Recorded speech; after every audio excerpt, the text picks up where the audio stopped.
Welcome to the Mischief Maker broadcast, where chaos, creativity, and common sense collide. Your host, Joel Freeman, was kicked out of high school in Alberta, Canada. He left home at 17 and hitchhiked around North America as a long-haired hippie and dope-smoking fool. He made a 180-degree change, becoming one of the first chaplains in the history of the NBA. As a professional speaker, Joel has traveled to well over 55 countries. His many books have been published in 28 foreign translations. Pieces from his Black History collection have been seen by millions at the United Nations and many other venues. And now, the Chief Mischief Maker himself, Dr. Joel A. Freeman. Hey guys, Teenager Joel here.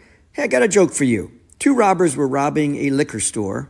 One robber grabbed a bottle and asked, "Is this whiskey?" The other robber replied, "Yes, but not as whiskey as robbing a bank." Not as whiskey as robbing a bank. Well, we've got a great show for you. We're at a different time slot today. Normally we're at another time slot, so if you're watching live and this is the first time you've seen us, welcome. Welcome to the craziness and the wonderment of what we're going to discuss today. If you're an old time listener and watcher, as on the live show, you're able to ask questions. And so today we're going to talk about something very interesting, I believe, and it's very personal in the sense that we're going to talk with Bill Federer. He has written over 30 books. He's been in real estate. He's been in oil and gas. He's appeared on many outlets, media outlets around the country, an Eagle Scout.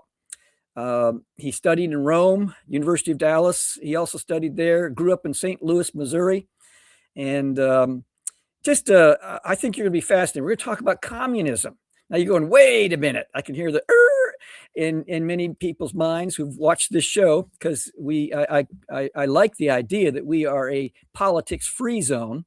There's too many other wonderful people out there doing such a great job on about politics, and I just figured, I got my opinions, but let's let other people do what they do. But we're going to talk about communism in the sense of from the viewpoint of history. Now, you're a very intelligent audience. I've done a daily talk show for 11 years, TV for 6, a weekly show, and have worked with many people, many questions, and the questions that you ask are incredible at another level, another step.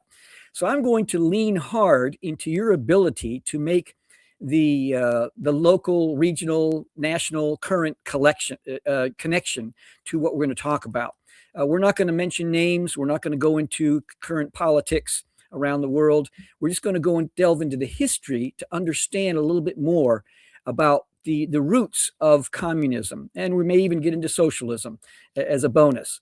I said this is a little bit personal, and it's very personal in the sense that my grandfather, he wrote a book back in the day called Miracles of Grace and Judgment. My grandfather is pictured right here. This is him on my mother's side. He was the Volost secretary of the White Army during the Bolshevik Revolution. And before he passed away a number of years ago, I went to visit him for a whole week, about 6 months before he died.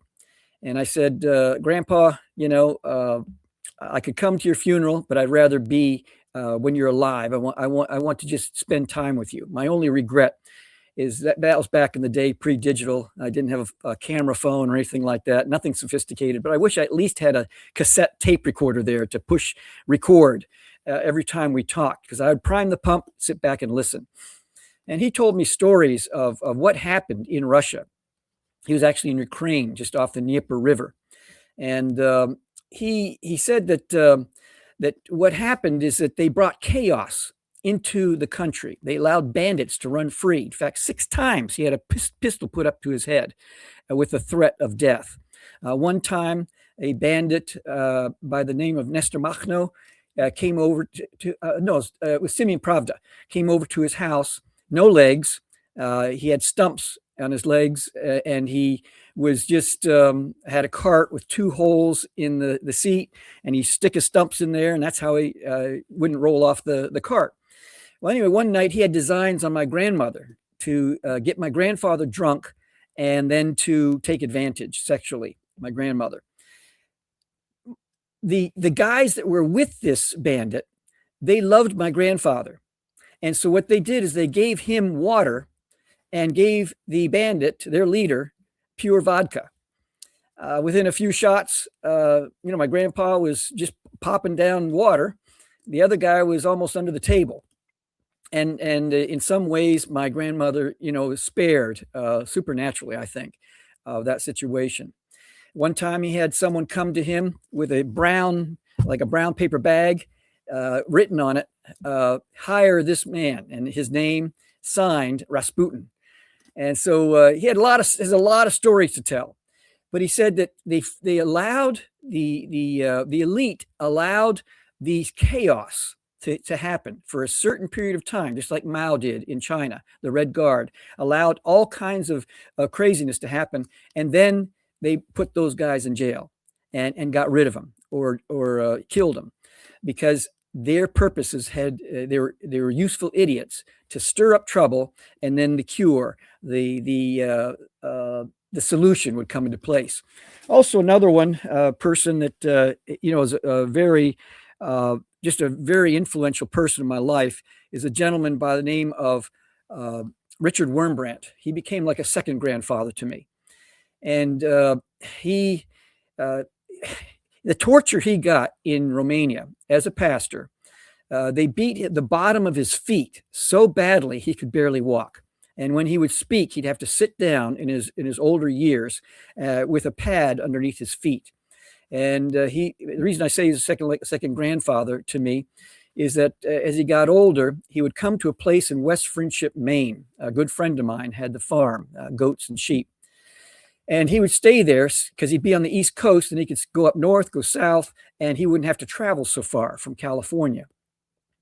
And I would go over and visit and just spend hours upon hours with him. We'd go for walks, and he would hold on to me for dear life. I'd hold on to him so that we wouldn't both stumble and fall. We'd walk through the fields, and I'd ask questions. Once again, priming the pump and just listening to him.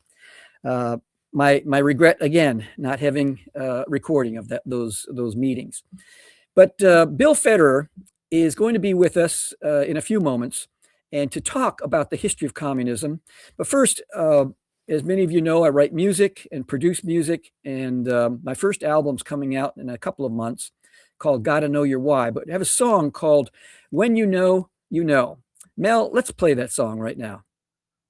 The hummingbird flaps its wings, 50 beats a second, a marvel of creation, precision that can't be reckoned. The butterfly's migration, spanning across the seas, guided by an unseen hand, carried by the breeze.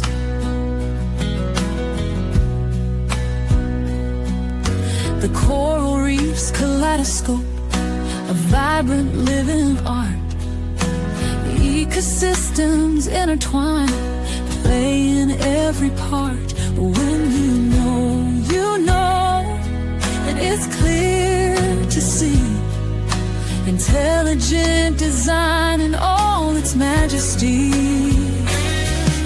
The northern lights, a dance of colors in flight. Electrons meet the atmosphere, a stunning sight. The honeybee's precision in a hive of symmetry, a pattern so remarkable it speaks of divinity. When you know, there's a hand behind it all, a touch of the divine in every rise and fall. Each year a beautiful design, from the stars to the sea, points to the Creator in perfect harmony.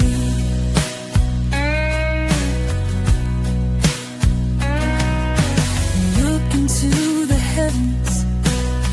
see the stars align, the dance of constellations, each one perfect time.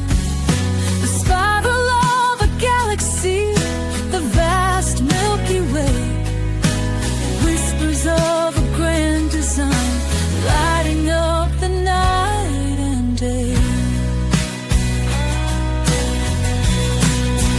Oh, the DNA within us, a code of life so grand, 3 billion letters long, written by the master's hand. From the smallest atom spin to the elephant's grace, every intricate detail, a testament to faith. When you know, there's a hand behind it all, a touch of the divine in every rise and fall. Each year a beautiful design, from the stars to the sea, points to the Creator in perfect harmony.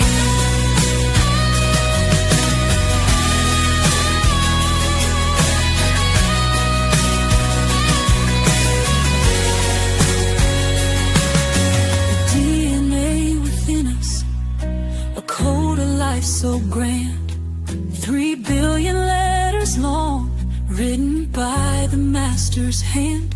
From the smallest atom spin to the elephant's grace, every intricate detail, a testament to faith. When you know, there's a hand behind it all, a touch of the divine in every rise and fall. Each year a beautiful design, from the stars to the sea, points to the Creator in perfect harmony.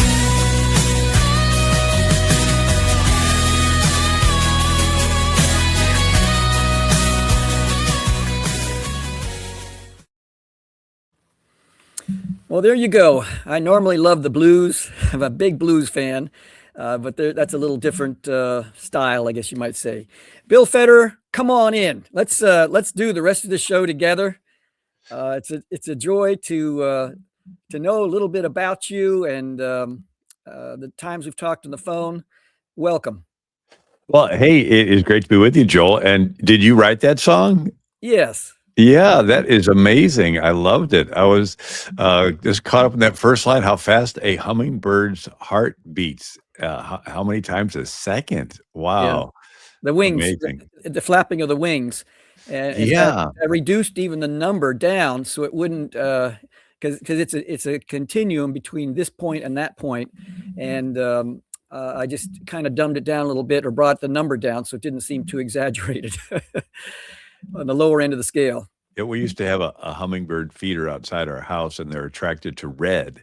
And so one time I had a red sweatshirt on, and I go outside, and this hummingbird like gets right in my face and just looks at me. And it's just, at first it looked like a big wasp, but it, Yes. anyway, well, it's an honor to be on with you, Joel, and your family heritage is amazing. That you actually have your grandfathers several times back involved in that period of history in Russia and Ukraine. That's amazing. Yeah, he actually gave me some warning signs and different things like that to watch out for. But yeah, his book, and we have another book that he had written that wasn't published. This is out of print right now, but we're thinking about making an audiobook out of it. But yeah, Bill, let's turn a corner here and you're a fascinating individual yourself, and I'd like to put a pin in everything else about communism and take a look at where you grew up, your family, where you were in the family order, and just some of the ups and downs, the biggest influences in your life and your early years. Yeah. Well, before I forget, I did write a book on socialism. There's the cover of it right there. But yeah, I'm one of 11 kids. Grew up in St. Louis, 5 brothers, 5 sisters, and I'm the 5th. So I got beat up on, but I got to beat up. So I'm well adjusted. And yeah, when I went to college, studied accounting, but then in the early 1980s is when I really came to know the Lord, and that's when my life really changed. Of course, that's also the same time that I married my wife. So we what it was during the Jesus Revolution period of history. I don't know if you saw the movie that came out, but in California, a lot of druggies got saved, and Chuck Smith was the pastor, and so this movement with the guitars in church, and sort of explaining the gospel to a younger generation. So that's Keith Green was a famous musician, and that was the period that I came to the Lord. And so I've been, I could tell you the whole story, but I, ended up getting involved in teaching different classes and then writing books. And I've written about 30 books over the last 30 years. Several have become bestsellers. One of them is a collection of quotes. It's called America's God and Country Encyclopedia of Quotations. And it sold 500,000 copies. And so it's a big 845-page quote book arranged alphabetically. So Abigail Adams is at the front, and William Bradford is under B, and everybody from Charles Dickens and Jonathan Edwards, and all the way to Booker T. Washington under W. And so I've had lots of famous people use the books, and I could talk more about that, but it's great to be with you today. Well, thank you, Bill. Can you take us back to Marx and Engels, and how did the idea that emerge from the social and economic conditions of the 19th century? Yeah, well, if I could go back a little bit earlier, just to give a background of that thought. Okay. So, so the most common form of government in world history is kings. Mm-hmm. From the beginning of recorded Nimrod, Pharaoh, Caesar, Kaiser, Sultan, Tsar. And so kings are glorified gang leaders. So the default setting for human government is gangs. If you get rid of all the police, give it a few weeks and you'll have gangs. And it's a hierarchical system. If you're friends with the gang leader king, you're more equal. If you're not their friend, you're less equal. If you're their enemy, you're dead. It's called treason. And then, or you're a slave. And so we see as the centuries go on, the weapons improve and the kings can kill more people and their kingdoms get bigger.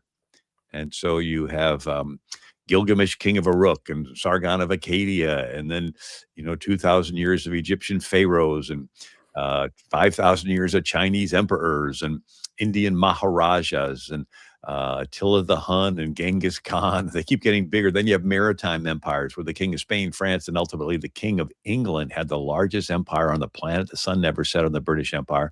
The king of England was a globalist. All of India, a quarter of the world's population right there.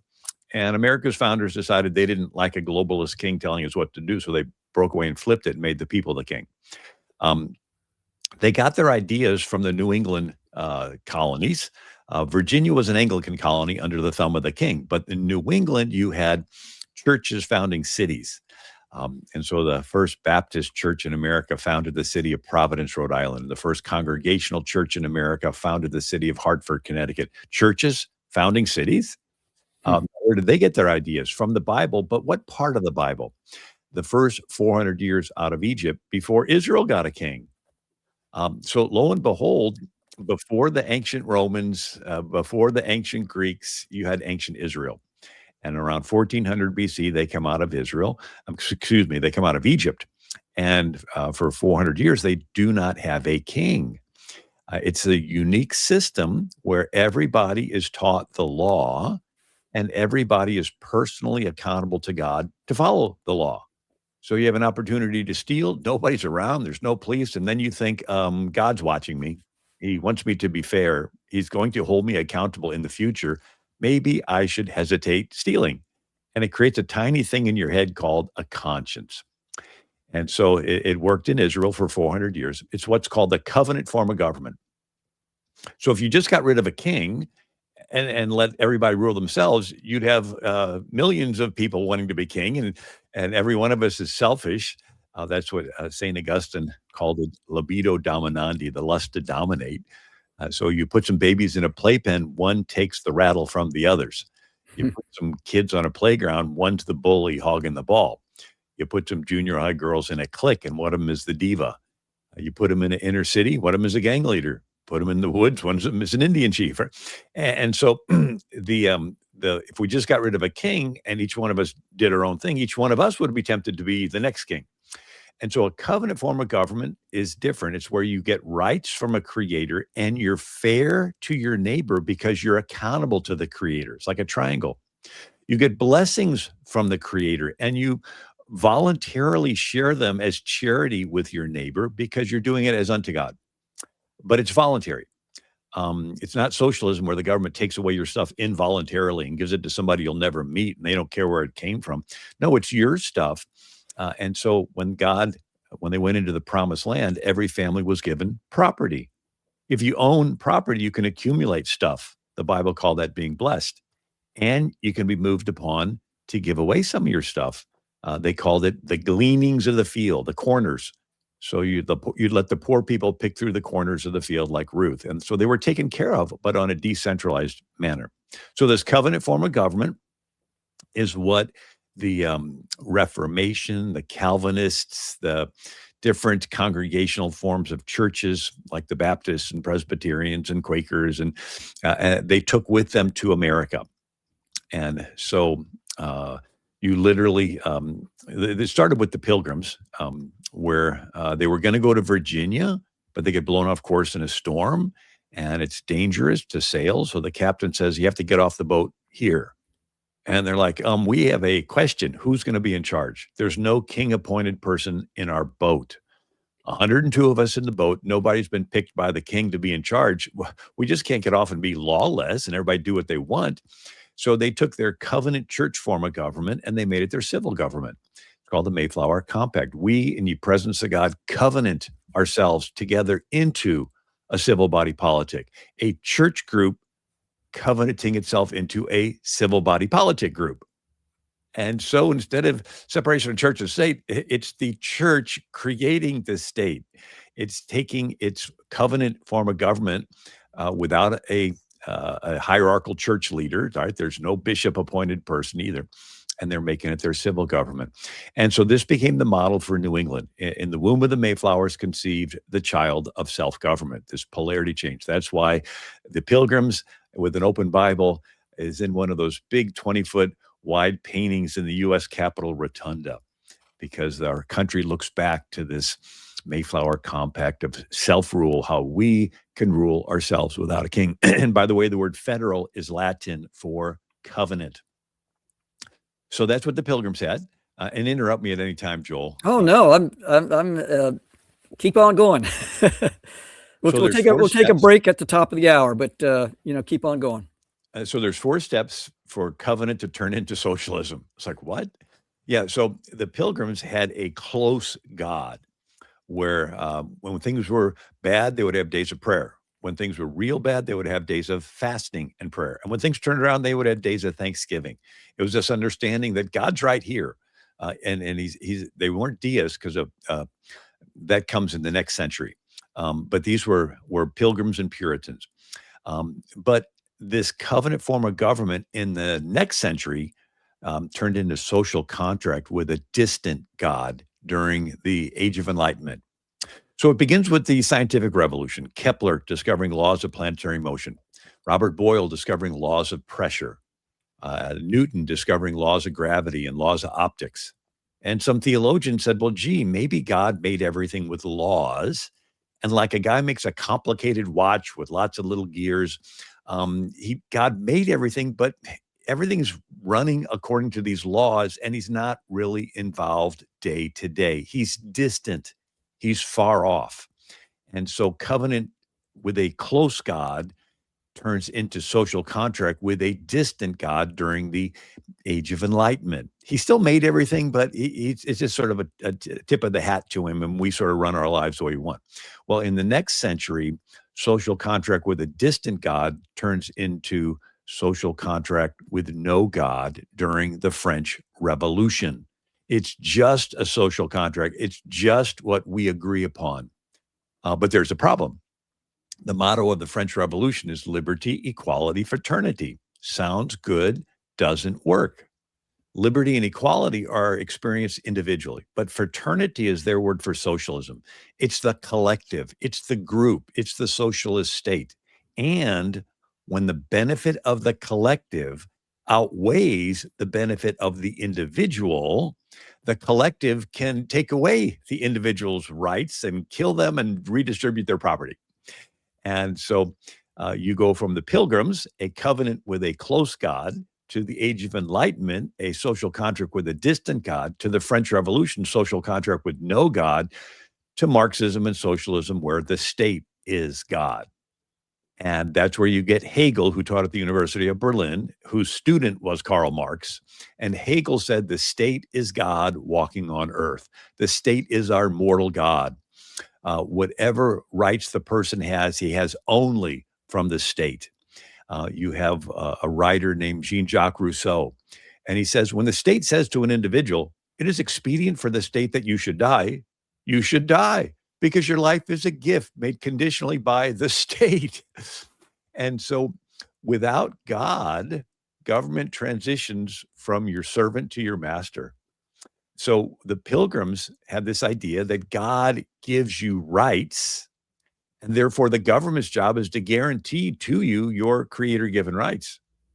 But Marxism and socialism doesn't have a God, and it's the group, the state, that gives the rights, and what the state giveth, the state can taketh awayeth.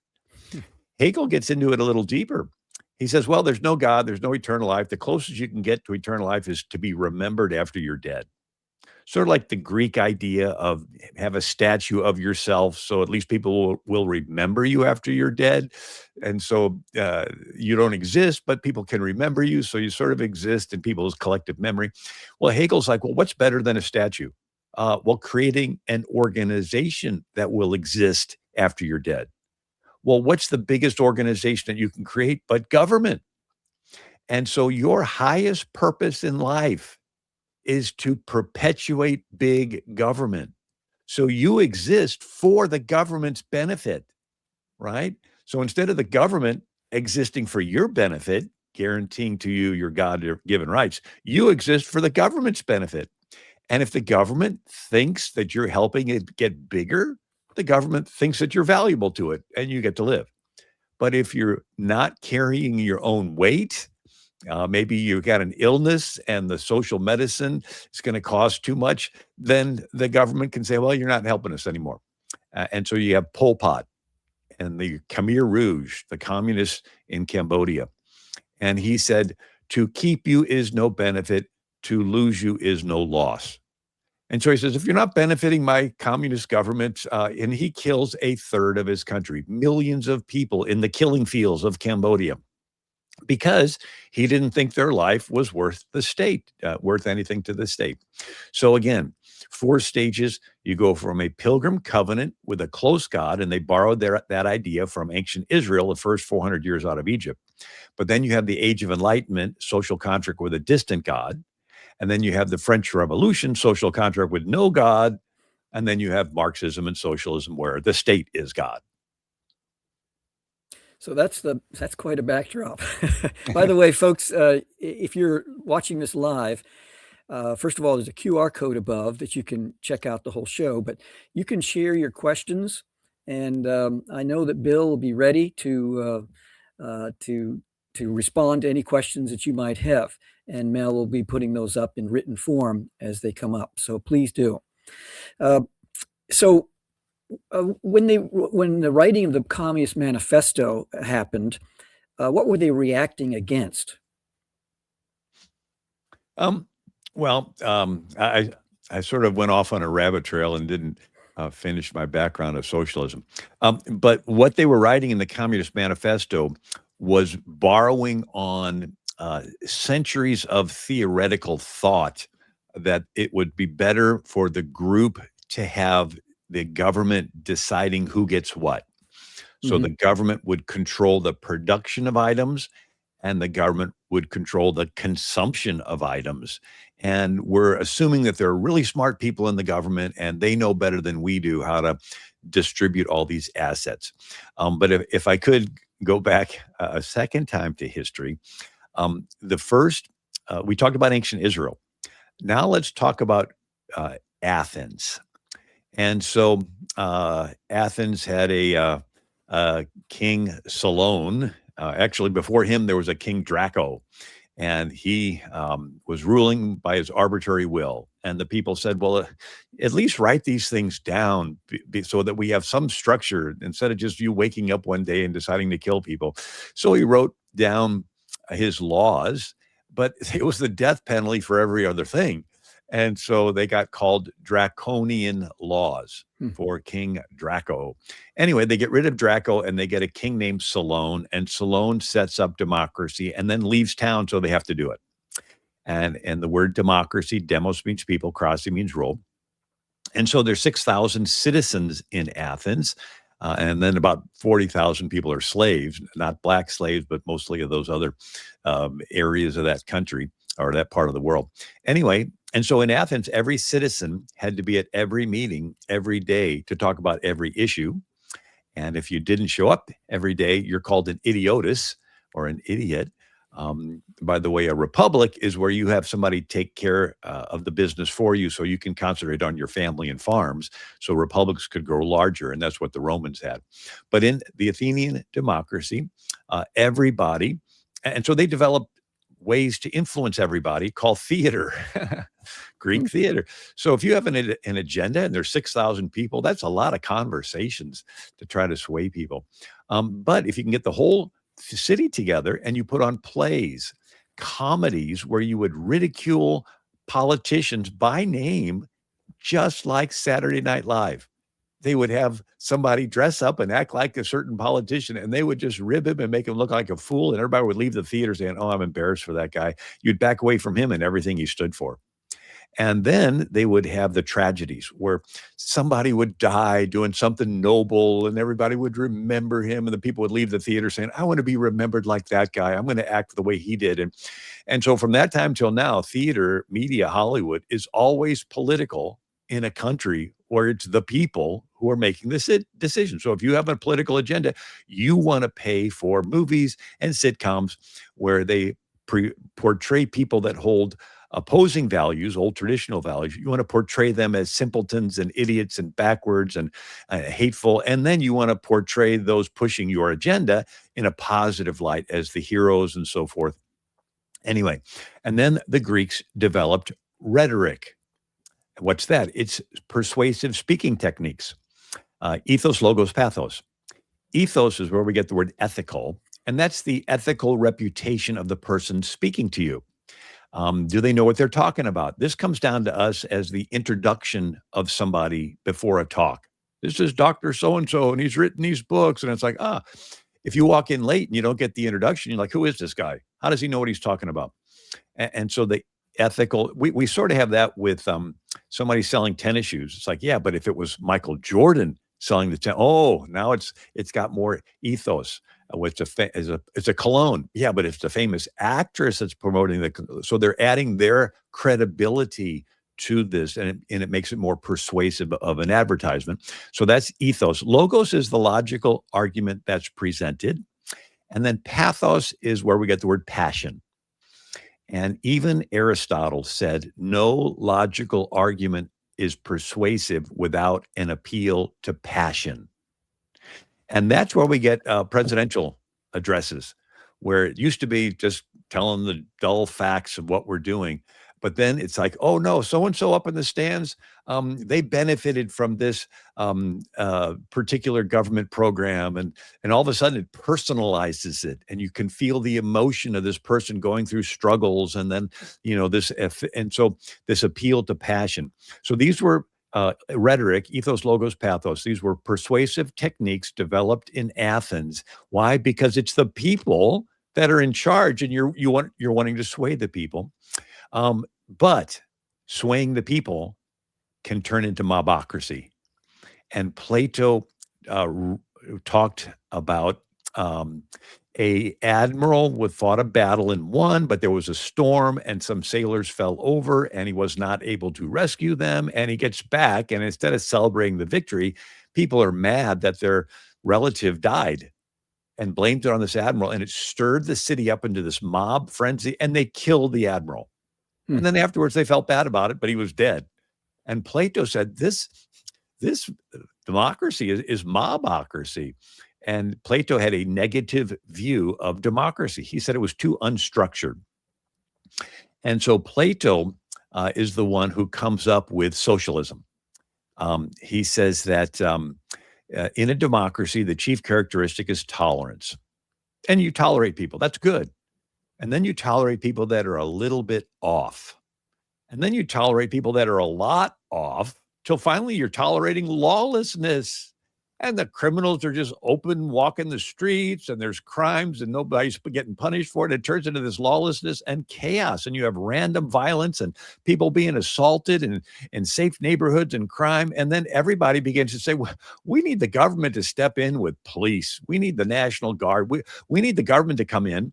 And the government comes in, but they end up usurping power and becoming more powerful. And eventually it transitions from a people democracy bottom up to a top down form of government.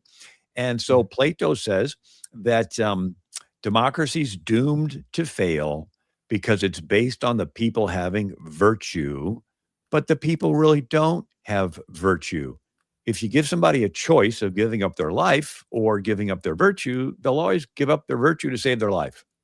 So you have people that say, I'm not religious, I'm just a good person. It's like, okay, would you be willing to die for what your definition of a good person is? Well, there's a good chance you're like, well, if it's dying, yeah, I can sort of adjust what I think, right? Now, ancient Israel's attempt to rule without a king lasted a little longer because they had a big magnet in the sky called God that you were accountable to. And so you would be nice to your neighbor because you're aware God is watching you. He wants you to be fair. It's going to hold you accountable, and you had a conscience. But ancient Athens did not have that. They had a bunch of fickle deities. And by Plato's time, nobody really believed in them anyway. But I mean, think of it. How can you be accountable to Aphrodite, the goddess of love, when her temple has temple prostitutes? There was no concept of a just deity in ancient Greece. And so virtue was just people being virtuous for virtuous' sake. And Plato says, yeah, but this isn't going to last. And so he goes through how they end up tolerating more and more and more, and talks about how the tolerance got into their immorality. And long and short of it, he says that finally people are going to cry out for someone to restore order, and they get a philosopher king. And he's a nice, wise person. And even if such a philosopher king does exist and he's ruling stuff fairly, he doesn't live forever. And at some point, this concentrated power is going to be passed on to some spoiled brat son or grandson that grew up real cushioned, and he's going to want to stay in power, and he's going to get oppressive. But nevertheless, back to Plato, he said that a philosopher king is a nice tyrant, and he is the head of gold, and his administrators and military are the arms and chest of silver. They are the ruling class, and they get to live a little bit better off because they're maintaining order, keeping it from turning into a pure democracy that's going to end in chaos. And so he says that the peasants, the common people, are the abdomen of iron and bronze. So he's talking about a statue of a human. The head of gold is the king. The arms and chest of silver are the administrators and ruling class. And then everybody else is the abdomen of iron and bronze. And so socialism, a structured society, goes back to Plato. And yes, everybody owns everything equally, but it's the ruling class that decides who gets what. And so the saying is, he who holds the purse strings has the power. And so every attempt at everybody owning everything equally always ends up with a deep state bureaucracy, with those in charge passing out a little bit more to their family and friends and holding back from someone they don't like, and it gets discretionary. And the saying is, he who holds the purse strings has the power. So all the peasants, the abdomen of iron and bronze, yes, everybody's equal, and they all get. And Plato talked about how they all lived in identical 3-story houses, and there's everybody wear identical clothes, and they really structured, and nobody owns any property, and nobody even owns their own children, that the state owns the children, and the philosopher king will take the children away from their parents and bring them into the city and indoctrinate them with noble lies. He calls them lies.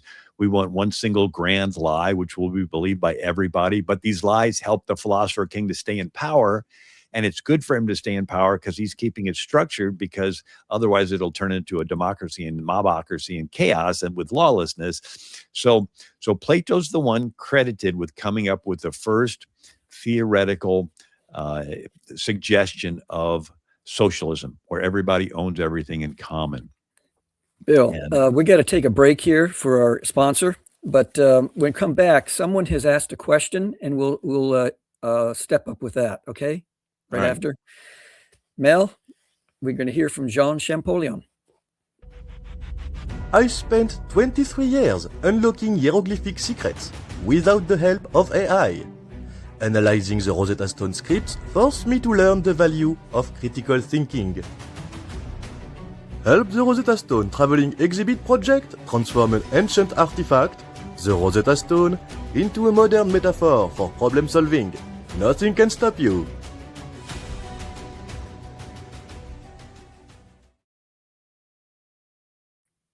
This is what's known as the Rosetta Universe, a project that we've been working on, and you can go to the QR code above.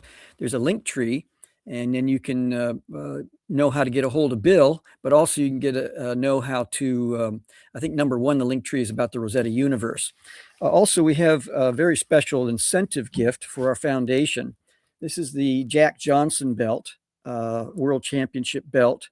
He was the first black heavyweight champion in the world.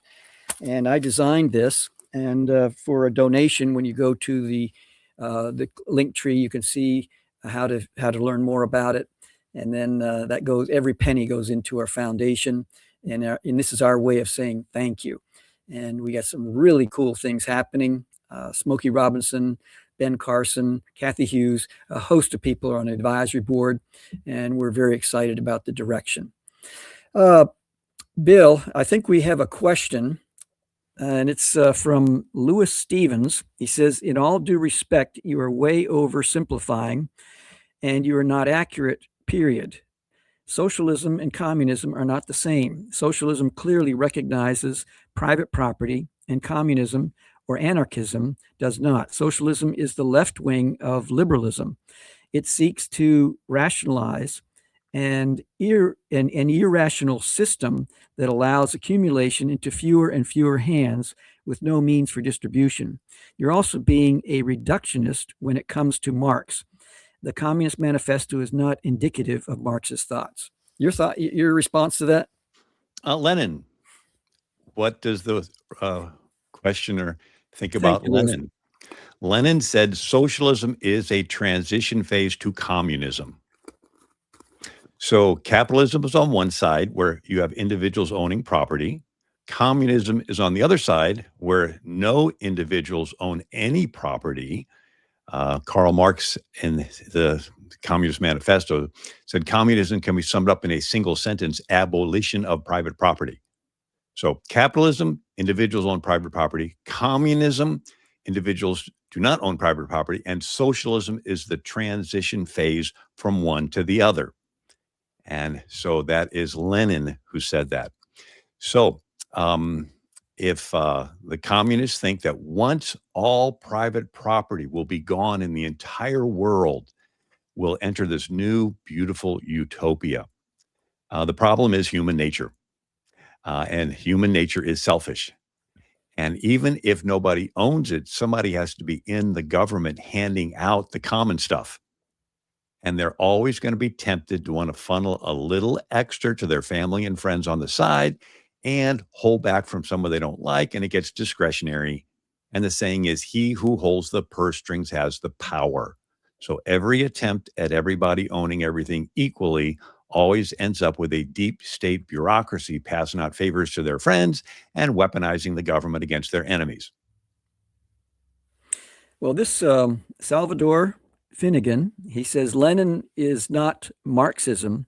You're selectively quoting, and it's really ideology, not analysis. Yeah, so a simple way of looking at it is a line.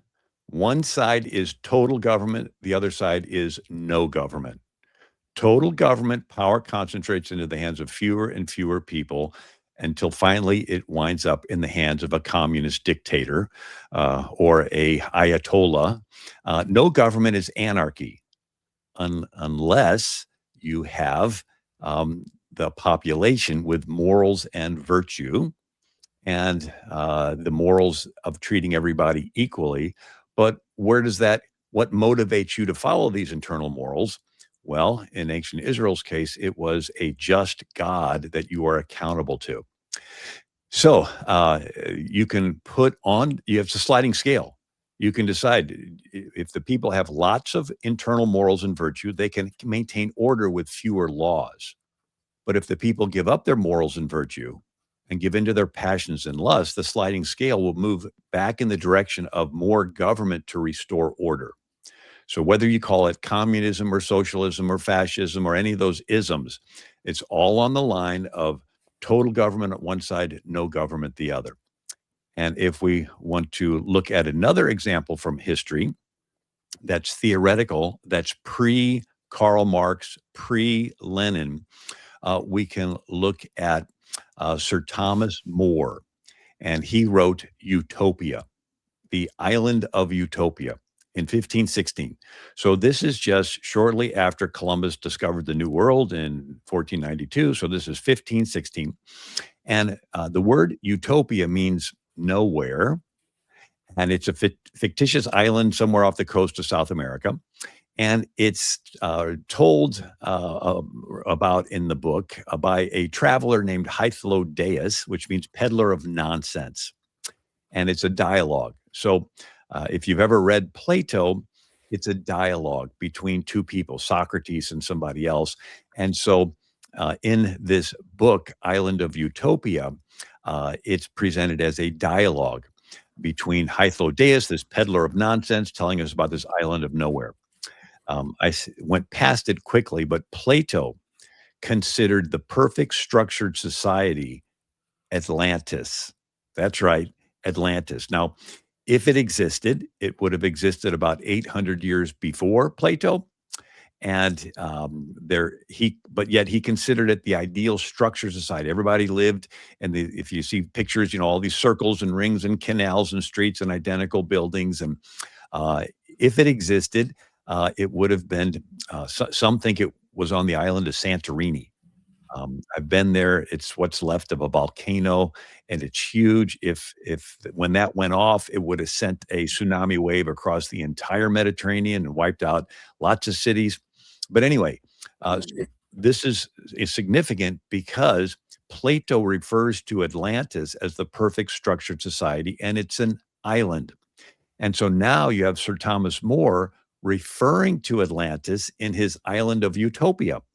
And in Sir Thomas More's Island of Utopia, it's everybody owns everything in common, but it's the upper class that decides who gets what. And there's free healthcare, there's free communal housing, there's free identical clothing, free welfare. Everybody eats in a free monastic style communal dining hall.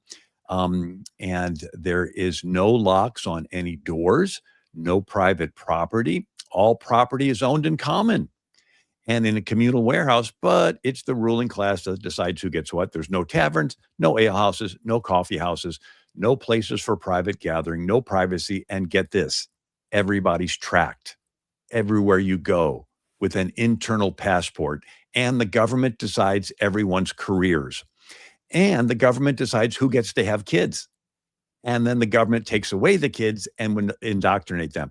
And so this is the Island of Utopia. This is Sir Thomas More, written in the year 1516.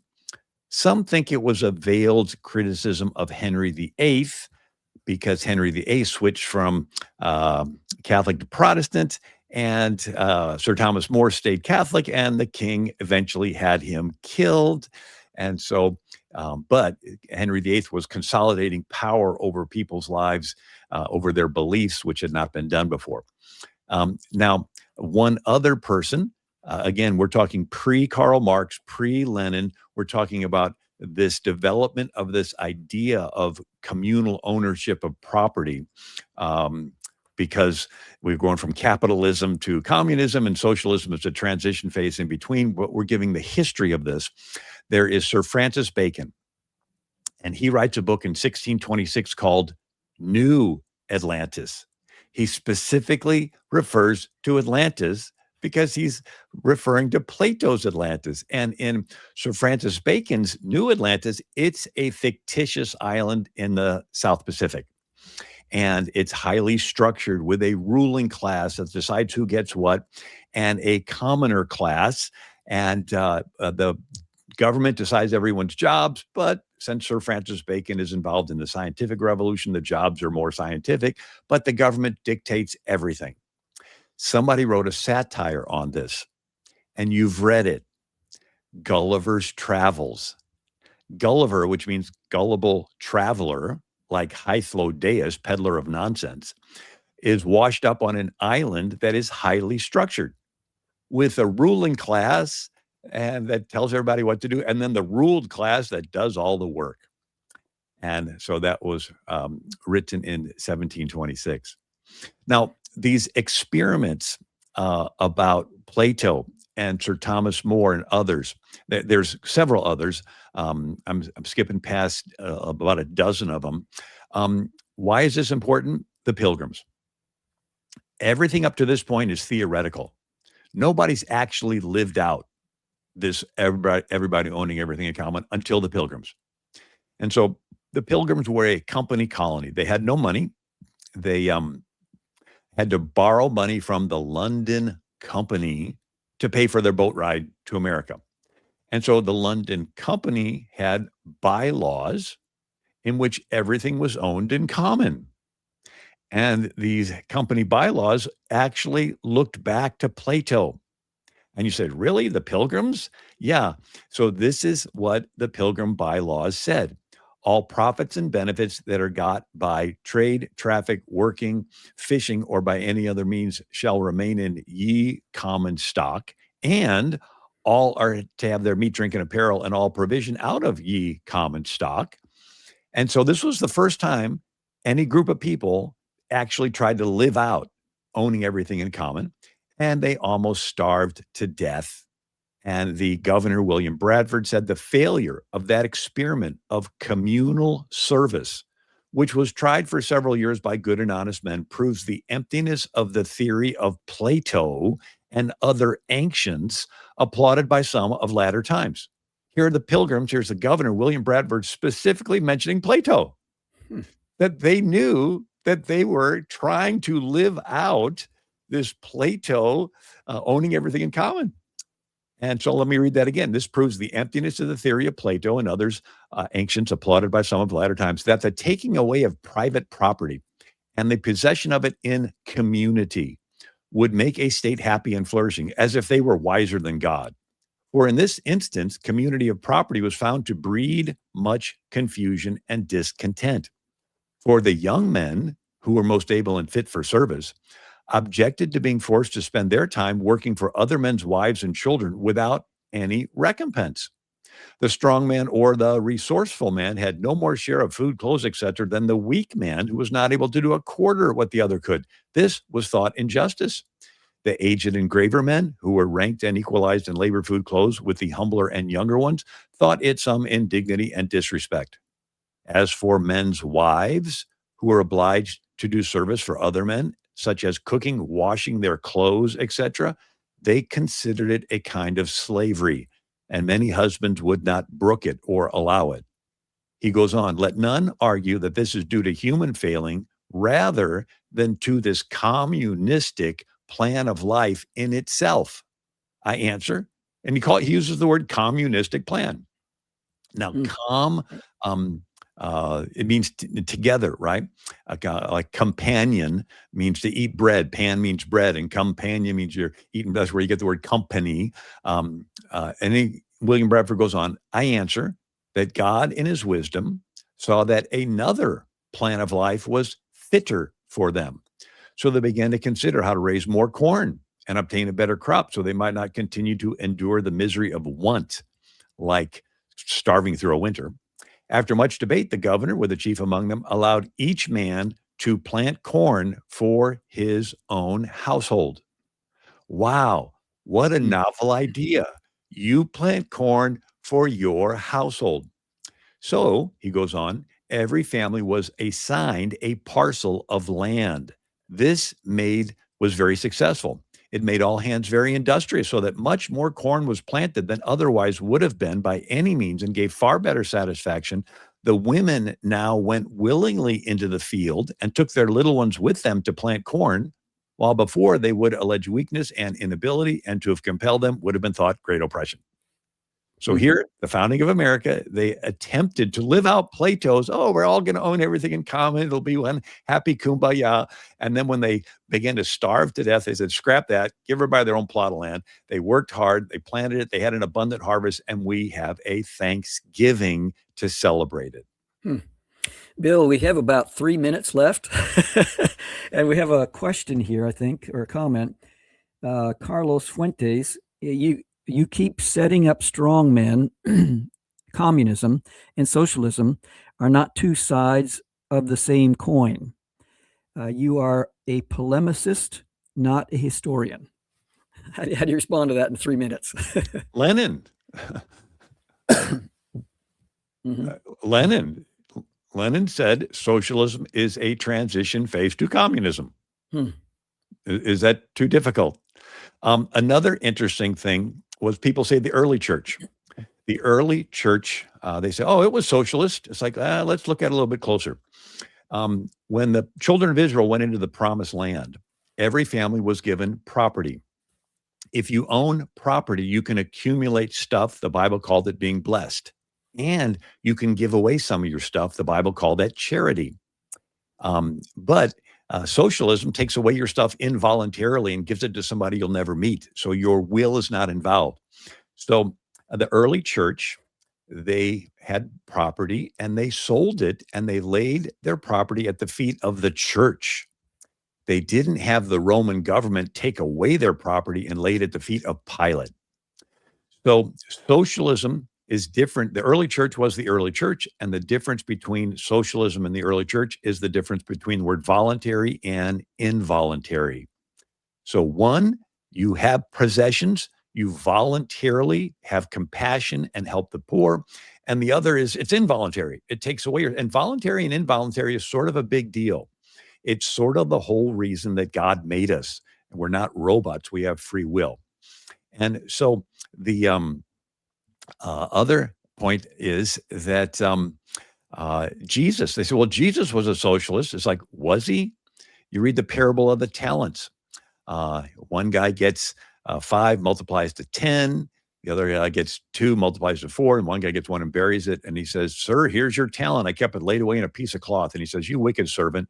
He said to those standing by, take away his talent and give it to the one who has 10. Sir, they said, he already has 10. He replied, I tell you that everyone who has more will be given, but the one who has nothing, even what they have, will be taken away. If Jesus were a socialist, he'd say, take from the guy that has 10 and give it to everybody equally. No, he says, take it from that lazy guy and give it to the guy that's going to do something with it, right? The hand of the diligent shall bear rule, and a lazy man turns on his bed like a door on its hinges. And so in the Bible, God gives commands to 5 groups: individuals, families, business, church, and government. Individuals, among other things, Bill? are commanded to take care of the poor. Our time is up. All right. And well, there's the book is called Socialism. And if anybody's interested, my website is AmericanMinute.com. Yes. And, we've had a lot of responses here with a lot of questions. I wish we could have gone for a little bit more to respond to those, but we need to take time is time. It's up. Bill, thank you so much for sharing these thoughts. This is the Mischief Maker Show, and this is kind of the mischief that, getting people to think and respond. And thank you so much for being with us today. Thank you. You have just experienced another episode of the Mischief Maker broadcast. Hit the subscribe button. Connect at chiefmischiefmaker.com. Thanks for coming along for the ride. And hopefully, you are now a bit closer to becoming a mischief maker in your part of the world.